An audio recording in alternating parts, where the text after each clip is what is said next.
Good morning students, मैं doctor Sandeep Tiwari आप लोगों का एक बार फिर से स्वागत करता हूं ऑनलाइन क्लासेस में।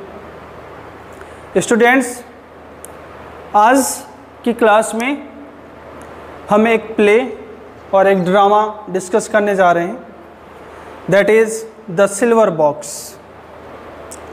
And this drama is written by John Galsworthy.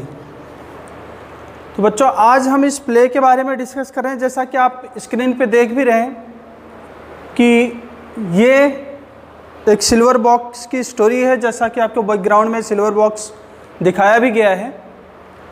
और पूरी स्टोरी इस सिल्वर बॉक्स पे बेस्ड है। तो सबसे पहले हम इसके थोड़े से इंट्रोडक्शन के बारे में जान लेते हैं और उसके बारे में, उसके स्टोरी के बारे में उसके बाद में हम डिस्कस करते हैं। सबसे पहले बात करें जॉन गाल्सवर्दी की, तो John Galsworthy was an English novelist and play right. He is viewed as one of the first writers of the Edwardian era. तो जॉन गाल्सवर्दी की बात करें तो जॉन गाल्सवर्दी क्या था? एक इंग्लिश नॉवेलिस्ट, साथ ही साथ प्ले राइट मतलब ड्रामेटिस्ट, ड्रामा लिखने वाला, प्ले लिखने वाला। ही इज़ viewed as, और उसको किस रूप में देखा जाता है? First writer of Edwardian era. King Edward के टाइम पे जो राइटर्स हुए उनमें से फर्स्ट राइटर था ये। कौन? John Galsworthy. किस रूप में फर्स्ट था? किस चीज़ में फर्स्ट था? तो वो था challenging in his work some of the idols of society depicted in the Victorian England. It means John Galsworthy was the first Edwardian playwright who challenged the idols of society in his works। और कौन से idols की बात कर रहा है? That was found in Victorian England, मतलब Victoria रानी के टाइम पे इंग्लैंड में जो जो सोसाइटी में देखा जा रहा था या जो जो सोसाइटी में इन्वॉल्व था उसके बारे में चैलेंज करते हुए या उसके बारे में एक्सप्लेन करते हुए उन्होंने अपने वर्क्स में लिखा है।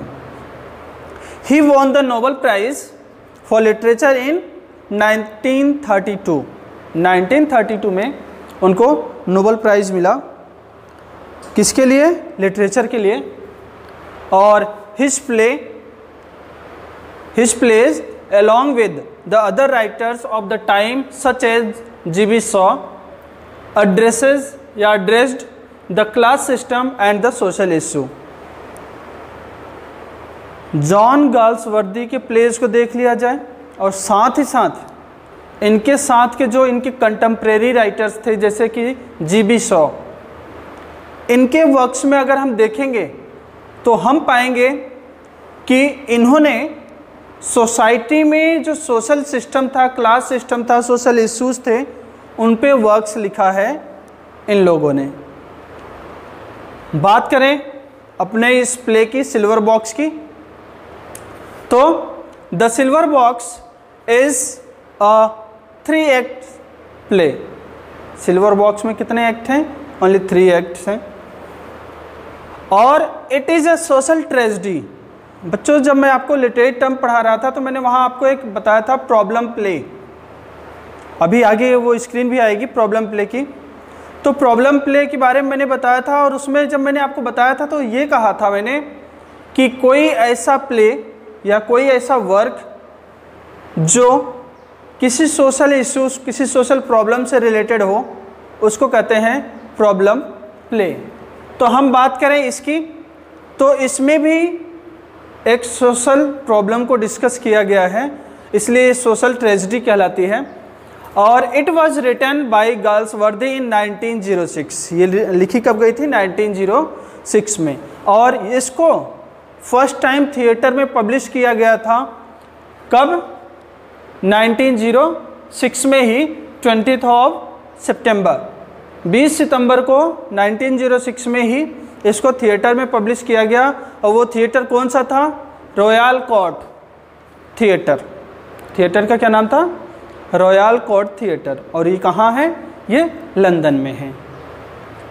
इसके बाद आगे बात करें तो he wrote after he had written novels for about 10 years.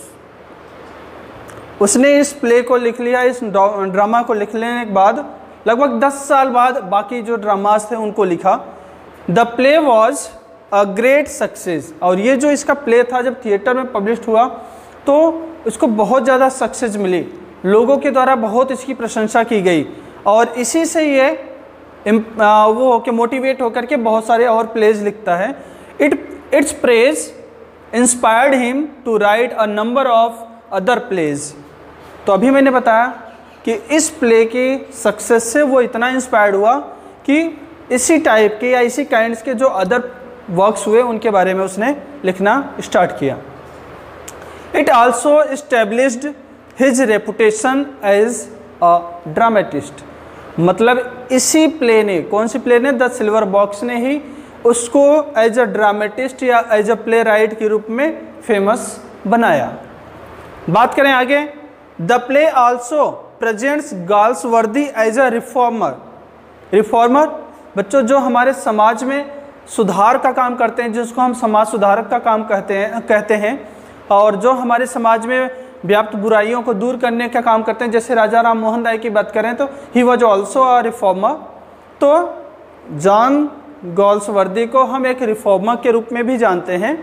He wants reform in the thinking of society, in the nature of law and it's enforcement. और वो किस चीज़ में रिफॉर्म करना चाहते थे?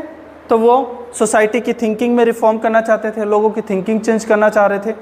जो हमारे सोसाइटी में लॉ डेवलप्ड है उसमें वो सुधार लाना चाहते थे। साथ ही साथ इस लॉ के जो रूल्स रेगुलेशन थे, जो बाध्यता थी, उनमें सुधार लाना चाहते थे। ही shows that the law as it plays the role as a merciless villain in English society। उन्होंने क्या शो किया है अपने इस प्ले में? उन्होंने क्या शो किया है कि जो समाज में या इंग्लिश सोसाइटी में जो लॉ था ना, वो कैसे मर्सीलेसली फॉलो किया जाता था या कैसे मर्सीलेसली रूल्ड किया जाता था। बात करें, ही also shows that rich people consider the poor people probable thieves. उन्होंने इस प्ले के माध्यम से ये भी बताने की कोशिश किया है कि कैसे इंग्लिश सोसाइटी की या विक्टोरियन सोसाइटी के जो लोग थे, जो पर्सन्स थे, उनकी थिंकिंग कैसी थी कि वो मोस्टली जो रिच पर्सन्स थे वो पुअर पीपल को ही हर चीज़ के लिए ब्लेम करते थे, उनको ही थीव्स वगैरह मानते थे। तो ये इसके थोड़ी सी इंट्रोडक्शन के बारे में बात किया हम। अब इसके आगे हम थोड़े से इसके कैरेक्टर स्केच को देख लेते हैं। मैंने कुछ कैरेक्टर स्केच ड्रॉ कर रखे हैं, तो आप कैरेक्टर स्केच देख लेंगे तो इसकी स्टोरी आपको ईजिली समझ में आ जाएगा। तो देखिए इसके कैरेक्टर स्केच की बात करें तो कैरेक्टर स्केच का जो मेन सेंटर है ना, वो है बार्थविक्स हाउस। बार्थविक्स हाउस मिस्टर बार्थविक और मिसेस बार्थविक का घर है, जिसको बार्थविक्स हाउस कहते हैं। और जो कैरेक्टर्स हैं ना, वो इसी हाउस से रिलेटेड हैं। फर्स्ट ऑफ ऑल हम देखें तो मिसेस बार्थविक और मिस्टर बार्थविक ऑनर हैं, तो फैमिली मेंबर हैं, हेड हैं ये। और हम बात करें मिस्टर बार्थविक की, तो मिस्टर बार्थविक क्या है? Liberal member of parliament. Parliament में जो लिबरल पार्टी थी उसके एक मेंबर हैं। कौन? Mister Barthwick. अब बात करें मिसेज और मिस्टर बार्थविक का ही एक बेटा है जो कि जैक है। जैक एक लड़का है जो इन दोनों का क्या है? पुत्र है। और वो ऐसा बेटा है जैसे कि बोलते हैं बनी बाप की बिगड़ी औलाद। तो ये अमीर बाप की बिगड़ी औलाद है ये जैक। अभी इसकी स्टोरी हम जानेंगे। और इसके बारे में बात करें, इस हाउस से रिलेटेड और कौन है, तो ये जो नीचे के कैरेक्टर इसके पूरे यहाँ पे ड्रॉ किए गए हैं, वो इनके घर में या तो वो मेड सर्वेंट हैं या वो सर्वेंट हैं। बात करते हैं एक एक करके। पहले हम बात करते हैं मिस्टर जोन्स और मिसेस जोन्स की। तो मिसेस जॉन्स की बात करें तो मिसेस जॉन उनके घर में एक मेड सर्वेंट है, मतलब लेडी सर्वेंट है इस घर में, और उनके हस्बैंड हैं मिस्टर जॉन्स, जो पहले कोई जॉब करते थे, अब वहाँ से उनको जॉब से निकाल दिया गया है, तो वो बिल्कुल खाली हैं और वो मिसेस जॉन के साथ ही उसके घर में रहते हैं। किसके घर में? मिस्टर बाथविक के घर में। और ये जो पूरी स्टोरी है द सिल्वर बॉक्स, वो क्या है? सिल्वर बॉक्स के खोने की स्टोरी है। कोई उसको चुरा लेता है और इसमें जो विक्टिम है वो कौन है? यही है मिस्टर जॉन्स, जो क्या करता है? सिल्वर बॉक्स चुरा लेता है। और सिल्वर बॉक्स क्या है बच्चों? एक सिल्वर बॉक्स है वो सिगरेट का सिल्वर बॉक्स है, उसके बारे में बात की जा रही है यहाँ पे। तो वो अगर कोई थीफ है या कोई विक्टिम है इस स्टोरी का, तो वो कौन है? Mr Jones. आगे बात करें व्हीलर, तो जैसे मिसेस जॉन्स एक मेड सर्वेंट है, इसी तरह से व्हीलर भी इस घर में एक मेड सर्वेंट है। मार्लो की बात करें, ये भी एक सर्वेंट है, और बटलर की बात करें तो ये भी एक सर्वेंट है। इसके अलावा इस स्टोरी में 3-4 कैरेक्टर और हैं, लेकिन हमें जो याद रखने हैं वो 2 मेन कैरेक्टर और याद रखने हैं, एक स्नो और एक रॉपर। स्नो क्या है? एक डिटेक्टिव है।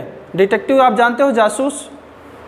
जब सिल्वर बॉक्स चोरी हो जाता है तो इसको हायर किया जाता है या इसको बुलाया जाता है उस सिल्वर बॉक्स को पता करने के लिए, तो ये डिटेक्टिव का काम करता है। रॉपर की बात करें तो ये लॉयर है। किसका लॉयर है?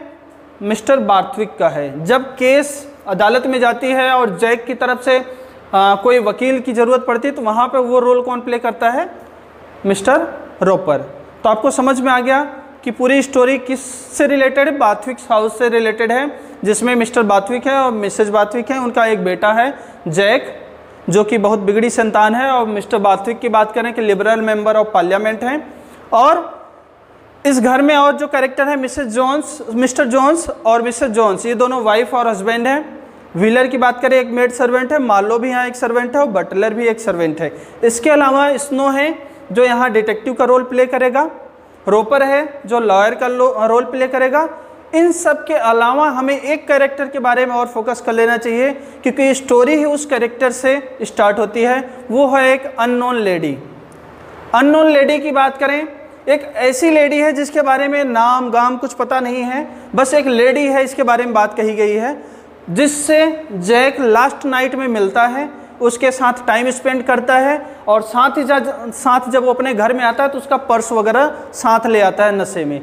तो ये पूरी कैरेक्टर स्केच का जो आपके सामने मैप है, आप अपने माइंड में सेट कर लीजिए कौन क्या है, किससे क्या रिलेशन है। इसके बाद हम स्टोरी को स्टार्ट करते हैं। आगे देखते हैं बच्चों।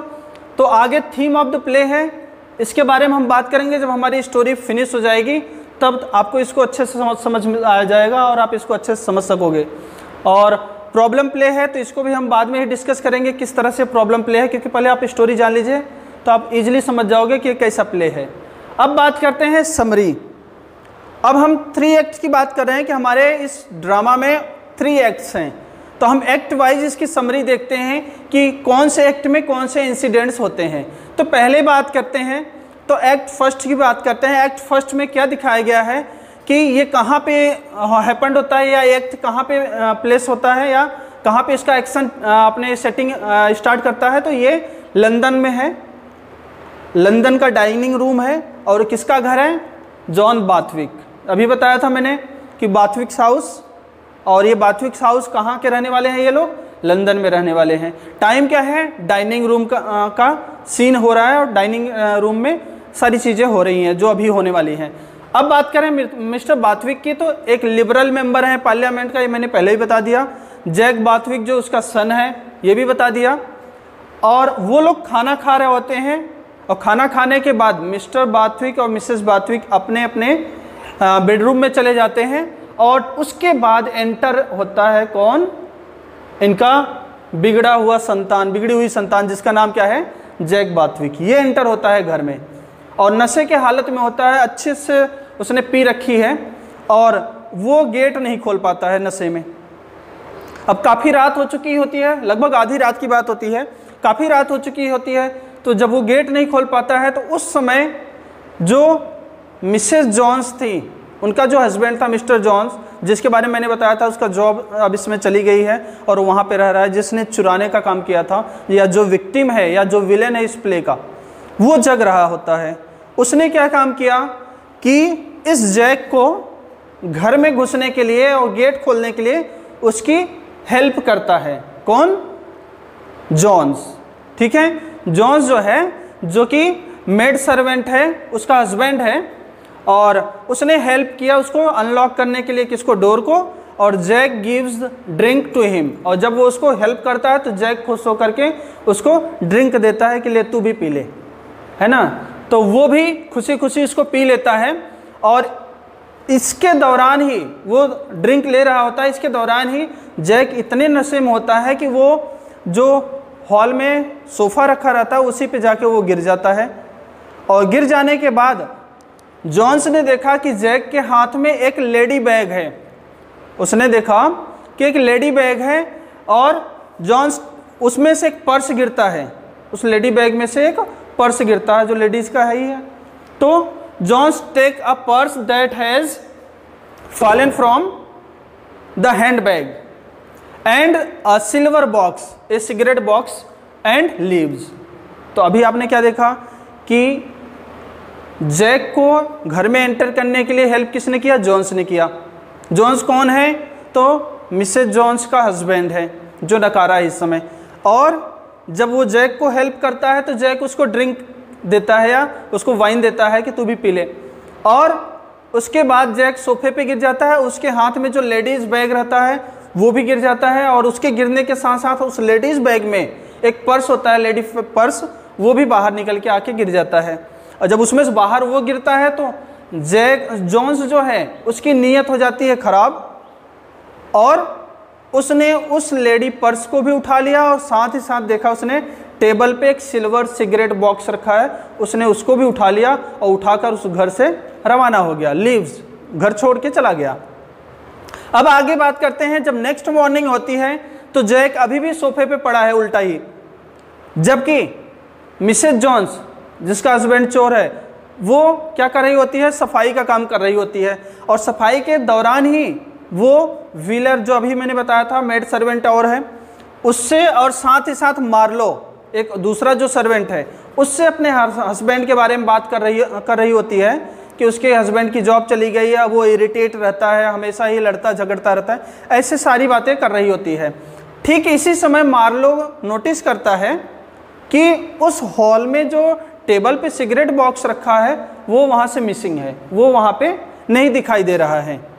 तो इसके बाद बात करें तो John Barthwick and his wife having breakfast talk about, next morning की बात है, उसने देख लिया, किसने? मार्लो ने, कि वहाँ से सिगरेट बॉक्स गायब है, और उसके दिमाग में ये आया है कि सिगरेट बॉक्स गायब करने वाली कौन है? मिसेज जॉन्स, जो सफाई कर रही होती है, जबकि चुराया किसने है? उसके हस्बैंड ने। तो वो जाता है किसके पास? मिस्टर जॉन्स, सॉरी जॉन बाथविक और मिसेज बाथविक के पास जाता है, जो कि क्या कर रहे होते हैं? ब्रेकफास्ट ले रहे होते हैं, और वो बात कर रहे होते हैं किसके बारे में? पॉलिटिक्स के बारे में बात कर रहे होते हैं। और उनकी वाइफ जो मिसेज बाथविक हैं वो क्या कहती हैं? She is alarmed on reading in the newspaper that labour candidates has won by election. वो अपने हस्बैंड से कहती हैं, अब पॉलिटिकल पार्टी से रिलेटेड है उनके हस्बैंड, तो वो कहती हैं कि मैंने न्यूज़पेपर में पढ़ा कि एक लेबर पार्टी का एक गरीब आदमी इलेक्शन जीत जाता है या जीत गया है। वो इस बात से थोड़ी सी डरी हुई हैं कि लेबर पार्टी वाले भी आगे आएंगे। बट ही सेज, लेकिन उनके हस्बैंड क्या कहते हैं? That all parties should be represented.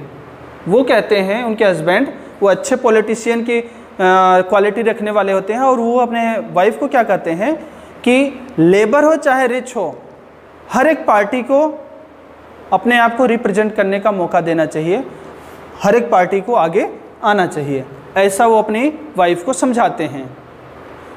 तभी उसी समय एक अननोन लेडी, अभी मैं बताया था आपको कैरेक्टर स्केच में कि अननोन लेडी थी जिससे जैक मिला था लास्ट नाइट, वो अननोन लेडी वहाँ पे आती है। अननोन लेडी आती है और कहती है कि she is the young lady whom Jack met last evening, अभी मैंने बताया था कि जैक उससे लास्ट इवनिंग में मिला था। She is anxious to have her purse back to pay the rent, और वो वहाँ पे आई है, वो चिंतित है, थोड़ी सी परेशान है। क्यों? क्योंकि उसका बैग, उसका पर्स जैक साथ में ले आया था और उसको अपना रेंट देने के लिए पैसे की ज़रूरत है और उसके लिए उसका पर्स उसके पास होना ज़रूरी है। तो इस चिंता में या इस बात को लेकर के वो वहाँ पे आई है ताकि वो जैक से अपना पर्स वापस ले सके। आगे देखते हैं। Jack finds that there is no purse in the handbag. Jack ने क्या किया, उसके हैंडबैग को वापस से सर्च किया तो वहाँ पे उसको पर्स मिला ही नहीं। पर्स कहाँ चला गया था? मिस्टर जोन्स से उठा के ले गया था। क्यों? क्योंकि जैक उस समय नशे में था तो उसको कुछ पता ही नहीं था कौन ले गया। तो जब जैक उस हैंडबैग में पर्स की तलाश कर रहा था तो उसको वहाँ पे वो पर्स नहीं मिला और उसने क्या कह दिया कि नहीं, मैंने आपका पर्स नहीं लिया। उसने इसको मना कर दिया इस बात के लिए कि मैंने पर्स नहीं लिया है। Barthwick unwillingly gives the lady some money and talks harshly to Jack after she leaves. Mister Barthwick न चाहते हुए भी उस अननोन लेडी को कुछ पैसे देते हैं कि वो अपना रेंट चुका सके, अपना रेंट दे सके, और उसके जाने के बाद वो बहुत बिटरली, बहुत हार्शली बात करते हैं किससे? अपने बेटे जैक से। उसके बारे में बात करें आगे। मार्लो, उसी समय मार्लो आता है और मार्लो इन्फॉर्म करता है बाथविक को कि cigarette box is missing. Table पे जो सिल्वर सिगरेट बॉक्स है वो क्या है, वहाँ पे नहीं दिखाई दे रही है, वहाँ से गायब है। There is a suspicious that Mrs Jones stole it. उसने ये भी बताया कि मेरा संदेह किसके ऊपर है? मिसेज जॉन्स के ऊपर है कि शायद उन्होंने इसको चुरा लिया है। बाथविक इंटरव्यूज मिसेज जॉन्स। बाथविक ने किसको बुलाकर बात की? मिसेज जॉन्स को बुला के बात की, जो सफाई कर रही होती है।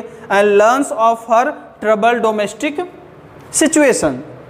और उन्होंने जब बातचीत के दौरान ये देखा कि इनके घर की कंडीशन कुछ ज़्यादा ख़राब है और इनको पैसे की नीड है, तो उसके दिमाग में भी ये आया कि मिसेज जॉन्स ने इस सिगरेट बॉक्स को चुराया है। फिर आगे बात करते हैं। She knows nothing about the missing cigarette box. और जब उससे सिगरेट बॉक्स के बारे में पूछा गया किससे? मिसेज जॉन से, तो उसने तुरंत रिजेक्ट कर दिया कि I don't know anything about cigarette box, मुझे कुछ भी नहीं पता है सिगरेट बॉक्स के बारे में। तो ये स्टोरी यहाँ पे ख़त्म होती है और एक्ट प्ले का खात्मा यहाँ पे हो जाता है। एक्ट फर्स्ट यहाँ पे कंप्लीट होता है। एक्ट सेकंड की बात करें बच्चों, तो एक्ट सेकंड कहाँ खुलता है? तो एक्ट सेकंड में जो सीन हमें दिखाई दिया जाता है वो दिखता है हमें मिस्टर और मिसेज जॉन्स के घर में। कौन? वो मेड सर्वेंट और उसका हस्बैंड, उसके घर में एक्ट सेकंड हमें दिखाई देता है। तो बात करते हैं। In the Jones house, Jones complains to his wife that he is badly treated when he tries to find work. Mr Jones अपनी वाइफ को बताता है कि जब वो वर्क की तलाश में गया या जॉब की तलाश में गया तो लोगों ने उसके साथ बैडली ट्रीट किया, बहुत बुरा व्यवहार किया, ऐसा वो बता रहा होता है। She says that they have to pay the rent today. जबकि उसकी वाइफ उसको क्या कहती है कि आज हमें अपने घर का रेंट पे करना है। और ठीक उसी समय क्या होता है, at the same time the land lady comes for the rent. उसी टाइम उनकी मकान मालकिन घर में आ जाती है रेंट लेने के लिए। John unexpectedly gives him his wife some money to pay. John बातचीत के दौरान ही कुछ पैसे निकाल करके अपनी वाइफ को देता है, बोलता है दे दे रेंट पे कर दो, ऐसा वो करता है। Mrs Jones is shocked to find that he has a purse and the missing cigarette box. उसी समय मिसेज जॉन्स को पता चलता है कि मेरे हस्बैंड के पास वो जो पर्स खोया हुआ है बाथविक्स हाउस से और वो जो सिगरेट बॉक्स खोया हुआ वो किसके पास है? मेरे हस्बैंड मिस्टर जॉन्स के पास ही है। और ये बात जानकर उनको बहुत शौक होता है। जॉन सेज, जॉन उसको एक्सप्लेन करता है, वो क्या एक्सक्यूज देता है देखो, कि आई एम नॉट थीफ, मैं चोर नहीं हूँ। I did as Jack told me to take whatever you like. उसने क्या कहा कि मैं चोर नहीं हूँ, मैंने तो वही किया जैसा कि जैक ने मुझे कहा था कि जो तुम्हें पसंद आए ले लो। एक्चुअली क्या हुआ कि जब वो नशे में गिरा हुआ था सोफे पे, तो उससे बोला कि तुम एक नेता की तरह दिखाई दे रहे हो, एक पॉलिटिशियन की तरह दिखाई दे रहे हो, ये भी घर पॉलिटिशियन का, जो तुम्हें पसंद आए वो ले लो। जैक ने सोते सोते या नशे में ऐसा कुछ कहा था और जॉन्स ने उस बात को सच कर दिया, उस पर्स को चुरा करके और सिगरेट बॉक्स को चुरा करके। तो आगे बात करते हैं, जब वो लोग ऐसी बात कर रहे होते हैं, ठीक उसी समय एंट्री होती है स्नो की। स्नो बताया था मैंने डिटेक्टिव, तो स्नो ए डिटेक्टिव एंटर्स। उसी समय स्नो आ जाता है जो कि जासूस होता है, वो सिगरेट बॉक्स की तलाश के लिए निकला हुआ रहता है। And finds the cigarette box he is looking for, और वो उस सिगरेट बॉक्स को पा जाता है या देख लेता है जिसकी वो तलाश कर रहा होता है। ही अज्यूम्स, उसने अनुमान लगाया, अज्यूम्स मतलब गेस करना, उसने अज्यूम किया है, अनुमान लगाया कि मिसेस जॉन्स स्टोल इट। उसे भी यही लगा कि मिसेस जॉन्स ने चुराया। क्यों? क्योंकि सबको पता है कि वहाँ साफ सफाई का काम करने वाली कौन है, मिसेस जॉन्स है। तो सफाई के दौरान उसको दिखा और वो उठा लाई, उसने भी यही अनुमान लगाया।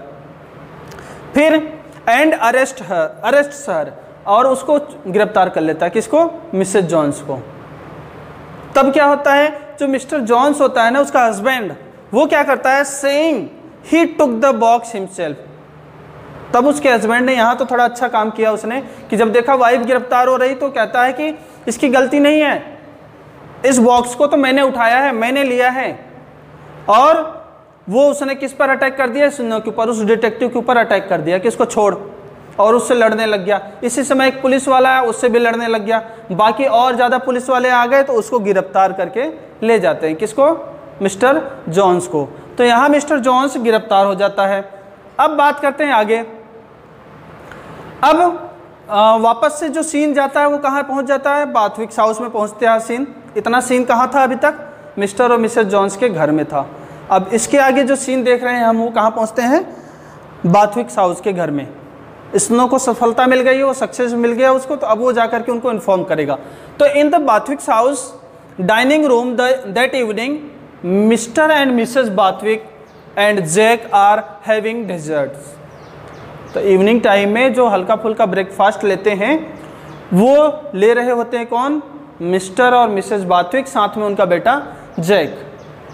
स्नो उसी समय आता है, comes in, presents his report of the whole incidents, और पूरे अपने डिटेक्टिव का जो कार्य उसको दिया गया था उसका पूरा रिपोर्ट उनके सामने प्रेजेंट करता है। और स्नो सेज, स्नो ये कहता है कि जॉन्स शुड बी प्रोसिक्यूटेड। तो वो कहता है कि जॉन्स को क्या मिलना चाहिए? सजा मिलना चाहिए, या वो दोषी है उसको सजा मिलना चाहिए। बाथविक सेज, बाथविक क्या कहता है, मतलब मिस्टर बाथविक, जैक के फादर क्या कहते हैं? As he looks unhappily at Jack, वो जैक की तरफ घूरते हुए और अनहैप्पीली, गुस्से में कहते हैं। क्या कहते हैं mister Barthwick? This prosecution goes very much against to me. अगर मैं उस पर आरोप लगाता हूँ या कोई हम केस दायर करते हैं तो ये मेरे अगेंस्ट जाने वाला है। क्यों? I have great sympathy with the poor, क्योंकि मुझे लोग इस नाम से जानते हैं कि मैं पुअर के प्रति क्या रखता हूँ? सिंपैथी रखता हूँ। और मिस्टर और मिसेस जॉन्स क्या है? एक पुअर पर्सन, एक सर्वेंट है। अगर मैं उसके खिलाफ केस करता हूँ तो ये मेरे अगेंस्ट जाने वाला है।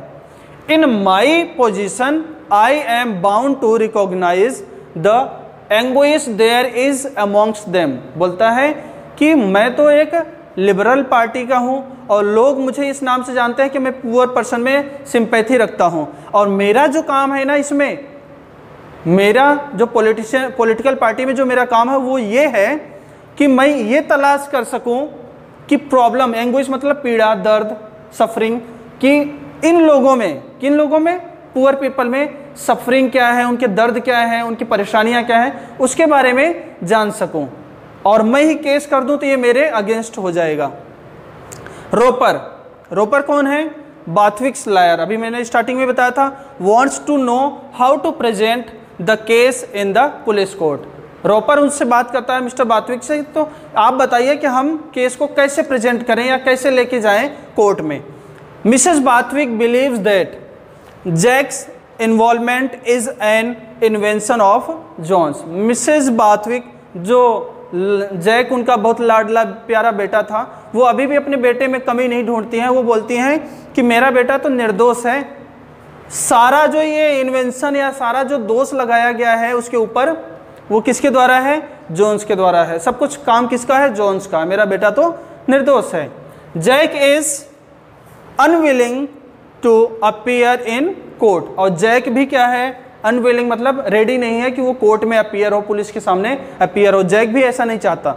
बाथविक is anxious that the details should not get into the papers, और बाथविक इस बात से चिंतित है कि मेरे घर में ये जो सारे इंसिडेंट्स हुई है ना, इस सारे इंसिडेंट्स की डिटेल न्यूज़पेपर में न जाए, वो इसके लिए चिंतित है। तो सेकेंड सीन या सेकेंड जो प्ले है, प्ले का जो सेकेंड एक्ट है वो यहाँ पे कंप्लीट होता है। यहाँ पे इस इंसिडेंट्स के साथ ये यहाँ पे कंप्लीट होता है। और फिर हम चलते हैं एक्ट थर्ड में। एक्ट थर्ड में जब हम जाते हैं तो हमें कहाँ दिखाई दिया जाता है? कोर्ट, पुलिस कोर्ट की बात दिखाई जाती है कि केस दायर हो चुका है और कोर्ट में सुनवाई चल रही होती है मजिस्ट्रेट के सामने, और वहाँ के इंसिडेंट्स को दिखाया जाता है एक्ट थर्ड में। तो देखो, इन the police court Mrs John says she was shocked that her husband had the box। Mrs Jones कौन? वो मेड सर्वेंट। वो वहाँ भी पुलिस कोर्ट में भी यही कहती है कि जब मैंने ये देखा कि मेरे हस्बैंड के पास सिगरेट बॉक्स और पर्स है तो मैं शॉक्ड रह गई।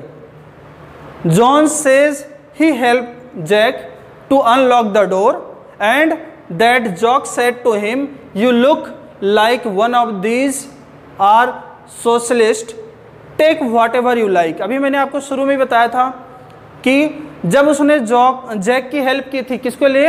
अनलॉक करने के लिए डोर को, तो जैक ने उसको नशे में ही कहा था कि तुम किसकी तरह लग रहे हो? सोशलिस्ट की तरह लग रहे हो, समाजवादी की तरह लग रहे हो, और तुम्हें जो कुछ भी पसंद हो यहाँ से ले जाओ। तो उसने वही बात कहाँ कही? कोर्ट में कह दी। फिर John says he took the box out of spite.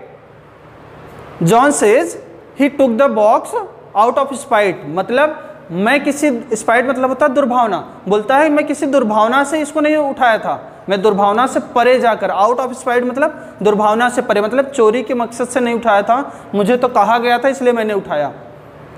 रॉपर जो कि उनका लॉयर है, question to Jack and he says he does not remember anything.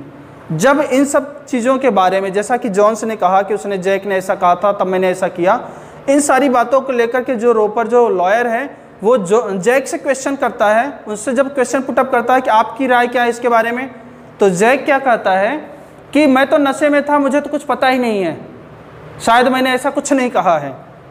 फिर क्या होता है? बाथविक डज नॉट प्रेस चार्जेस। बाथविक नहीं चाहते कि ये सारी चीज़ें किस में जाएं? प्रेस में जाएं।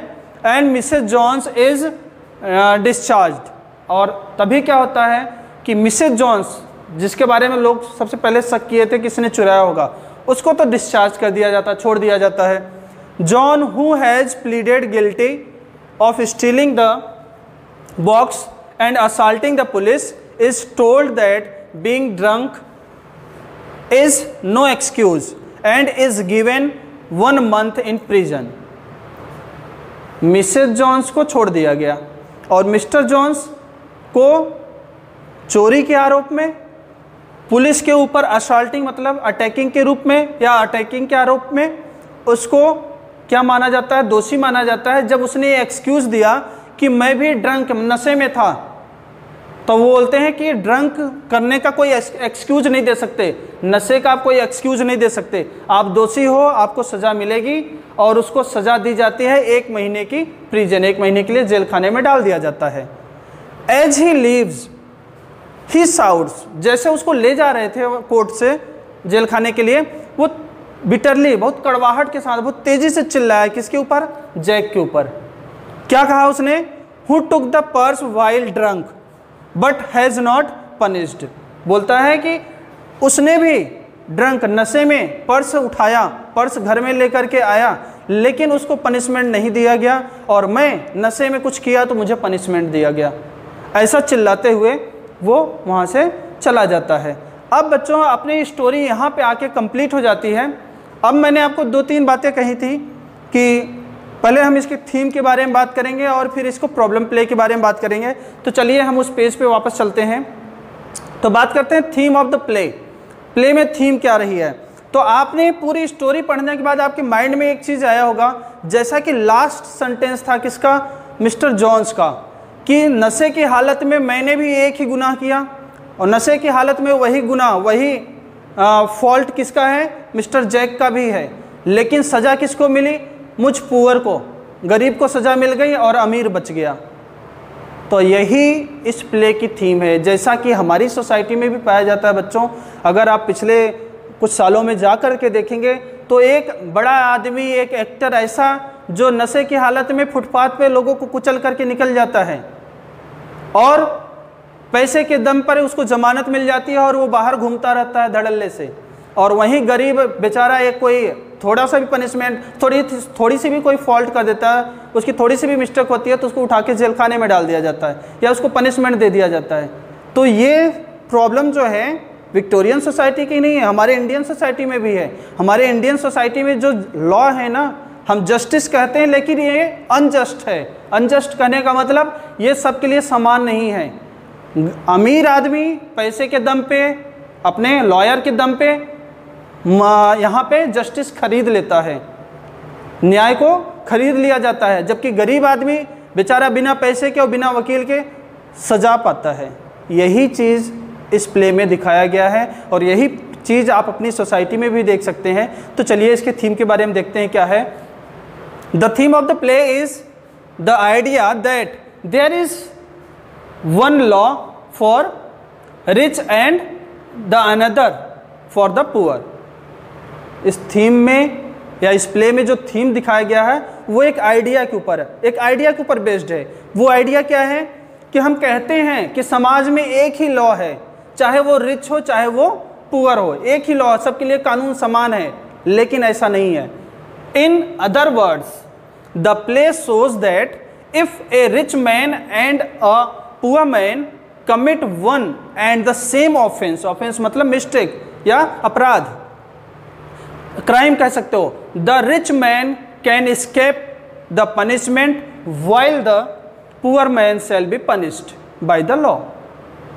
दूसरे शब्दों में बात करें कि अगर समाज के दो वर्ग, कौन, एक रिच वर्ग और एक पुअर वर्ग, ये दोनों पर्सन एक ही गुनाह करते हैं, एक ही क्राइम करते हैं, तो उसमें रिच पर्सन क्या हो जाता है, एस्केप द पनिशमेंट, पनिशमेंट से वो बच जाता है, जबकि जो पुअर पर्सन है वो लॉ के अकॉर्डिंग पनिश्ड किया जाता है।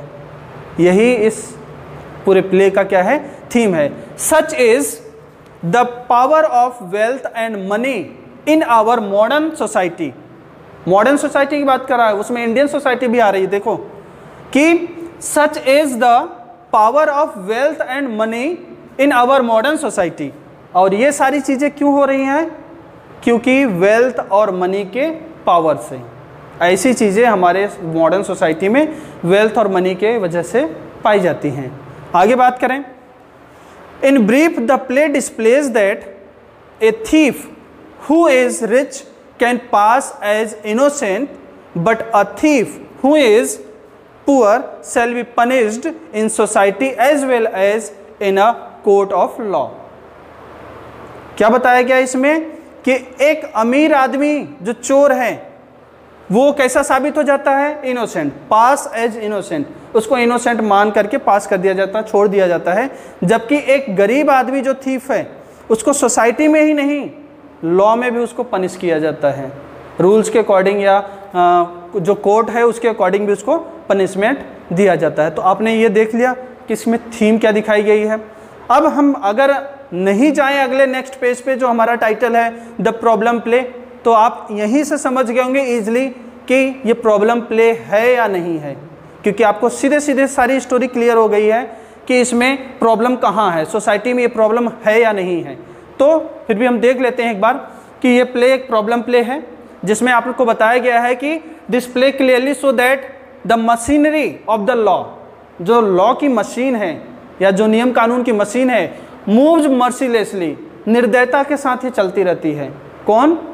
लॉ ऑफ मशीनरी या मशीनरी ऑफ लॉ, जो मशीन है किसकी? लॉ की, वो मर्सीलेसली चलती रहती है। But it crushes mostly the poor, लेकिन ये मशीन किसको कुचलती है? मोस्टली द पुअर, पुअर लोगों को ज़्यादा कुचल रही है। एंड हेल्पलेस, और जो हेल्पलेस हैं। The rich can turn its course with the help of money, lawyers, etc। और ये जो मशीन चल रही है लॉ की, लोग जो रिच पर्सन है इसके मूवमेंट को चेंज कर देते हैं, या इसके क्या कर रहे हैं? कोर्स को चेंज कर देते हैं। कोर्स मतलब मूवमेंट या साइड, इसको चेंज कर देते हैं किसके बल पे? किसकी हेल्प से? मनी और लॉयर्स के हेल्प पे। It means that the justice of the law court is not just. अभी बताया था मैंने कि जस्टिस जो लॉ कोर्ट का है वो नॉट जस्ट, वो बिल्कुल उपयुक्त नहीं है, बिल्कुल एग्जैक्ट नहीं है। The principle of equality before the law is only on paper. और जो हम बात करते हैं ना, नियम सबके लिए, कानून सबके लिए समान है, it is only on paper, केवल पेपर पे है ऐसा, या कहने को ऐसा है। ठीक है। इन रियल लाइफ सच में बात करें तो the rich people are superior to the greater than poor. और अगर रियल लाइफ में देखें तो रिच पर्सन जो है ग्रेट है किससे, या सुपीरियर है किससे? पुअर से। And can the principle of equality before the law be made real thing? Evidently the play is a problem play. अब जैसा कि इसमें दिखाया गया है कि इसमें जो सोसाइटी में ये प्रॉब्लम दिखाई गई है, जो रूल्स दिखाया गया, जो दोनों के लिए अलग अलग हैं, इस सारी चीज़ों को देखा जाए तो हम ये देखते हैं कि ये जो प्ले है वो अपना एक प्रॉब्लम प्ले है। तो बच्चों, ये आपके कोर्स में प्ले था, ये ड्रामा था, जिसके बारे में हमने अच्छे से इसके बारे में एक्टिवाइज डिस्कस भी कर लिया, इसके थीम के बारे में भी देख लिया, और इसके प्रॉब्लम प्ले होने के भी एविडेंट भी देख लिए, इसके जो साक्ष्य थे उसके बारे में भी जान लिया। आई होप आपको समझ में आ गया होगा। अगर कोई प्रॉब्लम हो तो आप मुझसे पूछ सकते हैं आगे। और आज के लेक्चर के लिए बस इतना ही। Thank you.